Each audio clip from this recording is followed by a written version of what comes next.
Hello everyone, myself Dr. Tarun Parmar. Today we are discussing about Fontan circulation.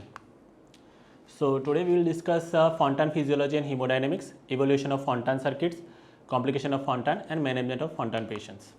So originally described for the patient of tricuspid atresia in 1971 by Francis Fontan. This is a palliative surgical procedure performed in the patient with a functional or anatomic single ventricle known as a univentricular heart. Incidence is 0.08 to 0.4 per 1000 live birth, and worldwide population of patient with Fontan circulation is 50,000 to 70,000 as of 2018, and 40% of the patient over 18 years of age.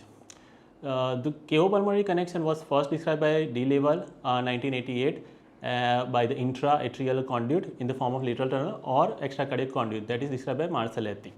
This completes the TCPC and can be done as the primary Fontan, that is initial total correction operation, or may be done after the BDGS.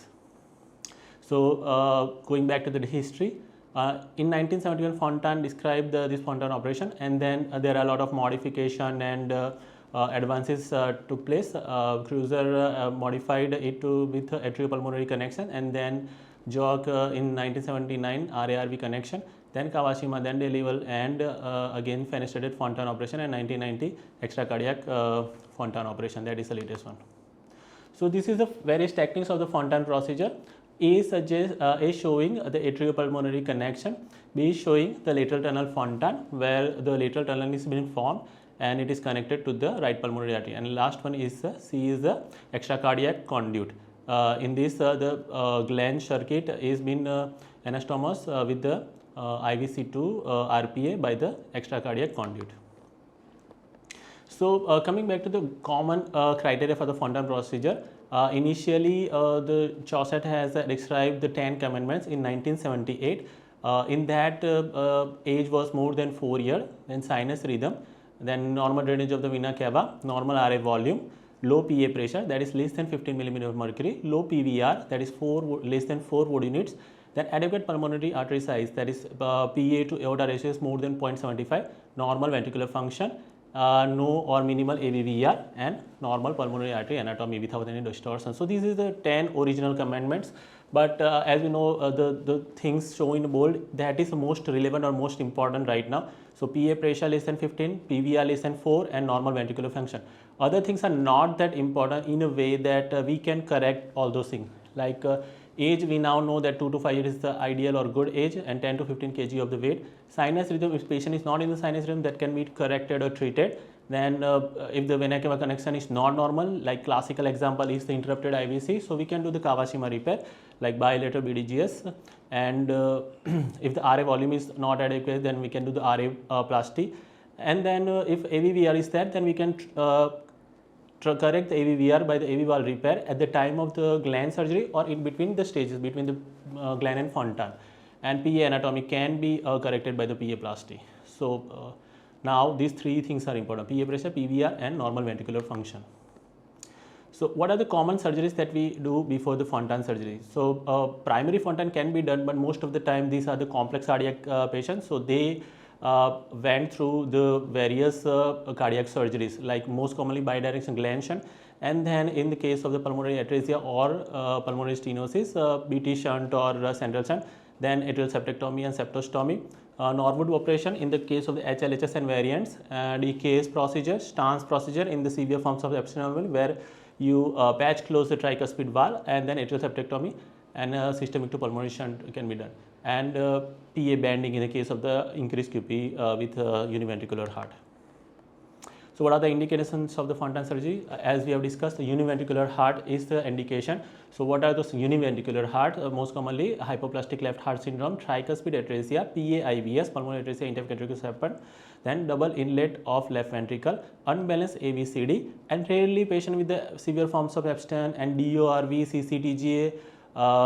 In all these patients, the CCTGA, DORV, and abstinence severe form, or if the patient is not palliated through the biventricular repair, that can be done with the univentricular repair. In mostly non-routable VSTs or hypoplasia of the one ventricle, less than 30% of the volume of the one of the ventricle, or straddling of the valve. So anatomy is not suitable for biventricular repair or 1.5 ventricular repair. We do it single ventricle correction.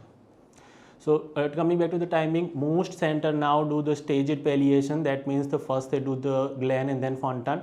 So at the age of 4 to 12 months, most center will do cavopulmonary connection or bidirectional Glenn shunt. The superior caval vein is connected to the pulmonary artery bilateral if present. And at the age of 1 to 5 years, depending on the center preference, growth of vasculature structure and cyanosis at rest and during exercise, the Fontan circuit is completed by the connecting IVC to pulmonary artery by various methods. So some center prefer earlier correction like 2 to 3 years of age. Some center prefer it 3 to 5 years of age. Earlier correction is done to reduce the effect of cyanosis in the body, growth and development and everything. So what are the hemodynamics and physiology of the Fontan circuit? So preload to the ventricle at the time of Fontan operation reduced to the level well below the body surface area 50 to 7% and even more expressed in relation to the ventricular size, that is 25 to 70%. So ventricle thus evolved from being volume overloaded and overstretched to overgrown and severely underloaded. So low preload results in remodeling, reduced compliance, poor ventricular filling and eventually continuously declining cardiac output and systolic and diastolic dysfunction. So these are the common thing that invariably happen in the Fontan pathway. So ultimately the patient will go in the systolic and diastolic dysfunction and continuously this thing is declining. And this phenomena of progressive disuse hypofunction occurs at the chronic preload of less than 70% of the due preload. So this is the graphical representation. A shows the normal hemodynamics in the normal heart.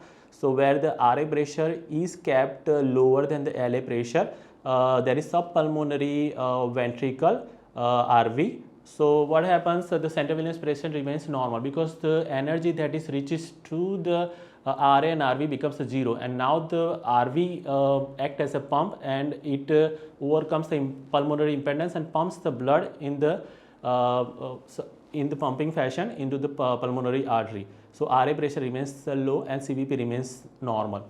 So B showing the Fontan circulation. So what happens here? The subpulmonic ventricle is not there. So the post capillary the energy which drives the blood through the pulmonary artery. So the central venous pressure remains elevated because it has to pass through the pulmonary vasculature and it has to be higher. And C shows the later stage of the Fontan surgery where eventually the PVR rises, eventually the volume decreases and cyanosis increases. So color here suggests the sign level of the cyanosis and width of the line suggests the volume of the ventricle. So systemic venous returns directly enters the pulmonary circulation, bypassing the subpulmonic ventricle. All shunts at atrial, ventricular, arterial level are interrupted. The systemic and pulmonary circulation are connected in a series driven by the single ventricle. Both lateral and extracardiac TCPC are performed by surgeon totally today according to the personal and institutional preferences. So although technically TCPC can be completed as a single stage operation as we have discussed, but due to survival benefit and nearly all the Fontan procedures are currently performed in planned stages with the transitional superior cavopulmonary connection or bidirectional Glenn shunt hemi-Fontan surgery before the Fontan. So in the absence of subpulmonary ventricle, Fontan circulation characterized by the chronically elevated systemic venous pressure, raised CVP and decreased cardiac output. So this is the hallmark of the Fontan circuit. All the complication, all the hemodynamics is revolve around this thing, raised CVP and decreased cardiac output. So for this connection circulation to be effective, the patient must have low pulmonary arterial resistance, that is low PVR, absolutely less than 4 Wood unit, ideally less than 2 Wood unit, and relatively normal systolic and diastolic function of the single ventricle, sufficiently large pulmonary arteries to minimize the mechanical resistance. The ventricle commonly evolves from being volume overloaded, overgrown and overstretched to volume deprived with a smaller cavity and increased wall thickness. So this will lead to the ventricular mass to volume mismatch. It will lead to ultimately systolic and diastolic dysfunction. So during exercise, what happens? RV stroke volume is increased 20 to 50%. That is exercise induced increase may be completely absent in the Fontan patient because of the preload restriction. Chronic volume deprivation with lack of fibrinogen is known to decrease contractility and increase muscle stiffness, resulting in increasing filling pressures. Circulatory failure and ventricular dysfunction in Fontan. So Fontan circulation have a physiological form of chronic heart failure from the first day of the operation. Some patients develop classic heart failure symptoms like fluid retention and exercise intolerance. Other may not have. Dutch Concordance registry suggests the mortality in the patient of the Fontan circulation admitted with heart failure, that is 24% at 1 year and 35% at 3 years. Systolic and diastolic dysfunction due to heterogeneous and complex mechanism, as we have discussed before. Systolic ventricular function is relatively preserved in the first decade after the Fontan procedure but declines over time. Circulatory failure may occur independently of ventricular function. So, manifestation of the chronic low cardiac output in Fontan patient is shown as exercise intolerance, poor somatic growth, fatigue, fluid retention including the ascites. Usually, evaluation is done on the follow-up by 2D echo and cardiac MR. So, talking about the different aspects in the Fontan circulation, like cyanosis in Fontan.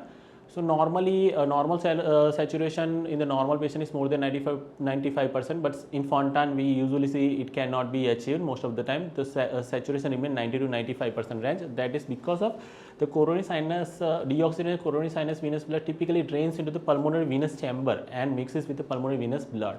And because of the ventilation perfusion mismatch, that means the non-pulsatile pulmonary arterial blood is gravitated toward the lower segment, while the lung aeration or ventilation that occurs in the upper segment, so that it will lead to the ventilation perfusion mismatch. A fenestration has been created during the surgery that it will lead to right to left shunting and cyanosis at the cost, at the benefit of decrease in the increase in the preload and veno-venous collaterals. With exercise, arterial oxygen saturation often drops below 90% because of all these mechanisms become exaggerated. And because of the cyanosis, the polycythemia happens in the patient and HB is high, so maintenance of the good iron store is very important. Another good aspect to to take into consideration AV valve regurgitation. So, prior volume overload with systemic to pulmonary shunt, annular dilatation, abnormal chordae and papillary muscle, and tricuspid valve as a systemic AV valve. These are the causes because of the AV valve regurgitation, because tricuspid valve is not used to a very high pressure condition. So, tricuspid invariably having systemic, when it becomes a systemic AV valve, then it will lead to the AV valve regurgitation. So, a significant AV valve regurgitation will lead to the volume overload, ventricular dilatation, reduced ventricular contractility, and increased postcapillary and central venous pressure. So, valve repair should be done at the time of the primary surgery or in between stages. Arrhythmia. So, most common arrhythmia are sinus node dysfunction, SVT, ventricular tachycardia, sudden death. Risk factors are older age at the time of the primary Fontan, atriopulmonary type of repair, pre-operative, early post-operative tachycardia, moderate or greater AV valve regurgitation lead to the ventricular dilatation, male sex, right atrial isomerism, and loss of sinus rhythm during follow-up. Coming to the most common extracardiac conduit TCPC. So, advantages for extracardiac conduit TCPC is no or minimal CPB, entire atrium is left with low pressure, so less atrial retention, arrhythmia and thrombosis, avoid RA incision and extensive arterial sutures, reduce the risk of sinus node injury and reduce the incidence of the arrhythmia. But disadvantages cannot enlarge as a child grows, perform only in a child large enough to accept a graft of adequate size to allow the adult IVC blood, and risk of the thrombus formation and neointimal hyperplasia. Another advance in the latest thing is fenestrated Fontan. So, this landmark in the evolution of Fontan procedure was the introduction of a fenestration between the systemic venous return and the pulmonary venous atrium, which creates a controlled right to left shunt. So, what fenestration does is augments the ventricular preload, partially offloads systemic venous hypertension and reducing the amount of duration of pleural drainage after the Fontan procedure, thus decreasing the duration of the hospital stay at the cost of cyanosis. Some centers have routinely adopted the fenestration for all patients, and other centers have reserved it for the high risk patient like high PA pressure or not suitable anatomy. Some centers proceed with planned anticipatory fenestration closure at certain point of time by intervention, or it may close spontaneously. In that case, they don't have to do anything. So, another thing is computational fluid dynamics to conceptualize the most optimal KO pulmonary connection to limit flow disturbance and to minimize the power loss. So, routine use of 18 to 20 millimeter conduit for extracardiac TCPC with awareness of flow competition between the superior and inferior venous pathway can lead to the lowest power loss, thus the conduit is favorable surgery. So how do we evaluate the Fontan patient? Most of the center do the pre-Fontan cath, but it can be avoided and can be done with the echocardiography and CMR. So low risk patient, acceptable ventricular atrioventricular function and absence of residual lesion such as aortic or pulmonary arterial obstruction. You do the echocardiography, cardiac MR, and then cardiac catheterization can be replaced with the interventricular line and measure the superior vena cava pressure. But most of the time we do the cardiac cath to see the anatomy, to see the gland pressure and PA pressure, and all the veno-venous collaterals and all the structures. So which patients are unsuitable for Fontan stents? Some of the unmodifiable characteristics like chronic lung disease with pulmonary hypertension, severe ventricular systolic or diastolic dysfunction, and recalcitrant pulmonary vein lesion. These are the unmodifiable risk factors, and these are unsuitable for Fontan. Absolute contraindication is more than 4 wood unit PVR. A relative contraindication is higher PVR, higher PA pressure like around more than 50, high LV and diastolic pressure like more than 15. These are the unsuitable anatomy. These are the relative contraindication. Fontan complication, most commonly circulatory failure, ventricular dysfunction, AV valve regurgitation, arrhythmia, protein losing enteropathy, and plastic bronchitis. Abnormalities of the body composition, bone structure and growth, liver fibrosis, renal dysfunction, and then cognitive neuropsychological behavioral deficits. Coming to the PLE and plastic bronchitis, protein losing enteropathy is occurring in 5 to 12% patient, plastic bronchitis less than 5%. So this is due to the increase in the CVP.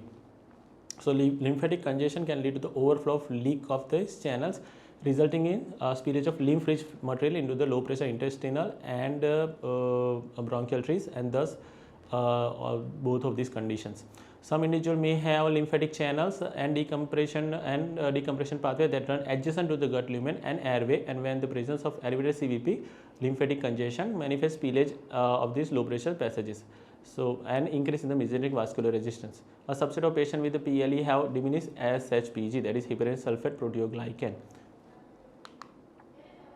So this manifests as a chronic diffuse edema, lead to the symptom of abdominal and extremity swelling, and diminished tissue integrity, difficulty in wound healing, coagulation abnormalities, increased risk of thromboembolic complications, bone density and everything is reduced, chronic hypocalcemia, linear growth failure, immune abnormalities, and diagnosis is done by the elevated alpha-1 antitrypsin deficiency clearance in the 24-hour stool collection. Treatment of PLE is symptomatic and aggressive diuresis and associated with augmented by the intravenous augmentin IVIG. Spironolactone can be used, steroid like oral control release budesonide, then phosphodiesterase inhibitors like sildenafil can be used to reduce lower the Fontan pressure pathway and decrease mesenteric vascular resistance, and exogenous unfractionated heparin either IV or subcutaneous can be used. Dopamine infusion can be used, and diet high protein low fat diet with greater than normal proportion of the MCTs. Invasive procedure can be tried like transcatheter fenestration creation, lymphatic interventional procedures, surgical innominate vein exclusion, lymphatic pathway drainage altering therapies, and the final is a heart transplantation. In plastic bronchitis, diagnosis is done by the production of an airway cast either by patient's expectoration or via bronchoscopic removal. Symptoms of chronic cough, wheezing, and respiratory symptoms not responsive to the bronchodilator therapy in a patient with a Fontan circulation may prompt a consideration of possibility of plastic bronchitis. MRI T2 weighted technique can be done for the diagnosis. Treatment is same as the PLE, symptomatic treatment with bronchodilators and aggressive chest physiotherapy, anti-inflammatory therapy with inhaled steroids, and therapy with mucolytics such as N-acetylcysteine can be done. Nebulization and enhanced tissue plasminogen activated therapy can be given. Any significant hypoxemia, respiratory distress or shock in a patient with a PB should be treated with the urgent bronchoscopy and goal of clearing the obstruction airway. Until recently, most effective therapy for PB is heart transplantation. Catheter-based occlusion of lymphatic leaks in PB can be life-saving. What is the operative mortality survival? So operative mortality right now is approaching 1%, and the reported transplant-free survival is 95% at 5 years and 90% at 10 years. 30-year outcome of this undergoing the Fontan procedure today will be 85% survival. So what are the indications of the worse late survival? Male sex, presence of common AV valve, older age at Fontan operation, elevated preoperative and early postoperative PA pressures, concomitant surgery at the time of the Fontan, prolonged pleural effusion after Fontan completion, PLE or plastic bronchitis, thromboembolic events, arrhythmia, and those with a ventricular pacemaker. So how do we follow up the patient? Generally at each visit we do like ECG, echocardiography, and then certain things can be done like Holter and exercise testing, cardiac MRI, CT angio, and cardiac cath. CT angio is indicated as and when indicated. Cardiac cath is done in the adolescent adult once in every 10 years. Other things are done like 6 months or 1 or 2 yearly basis. Thank you.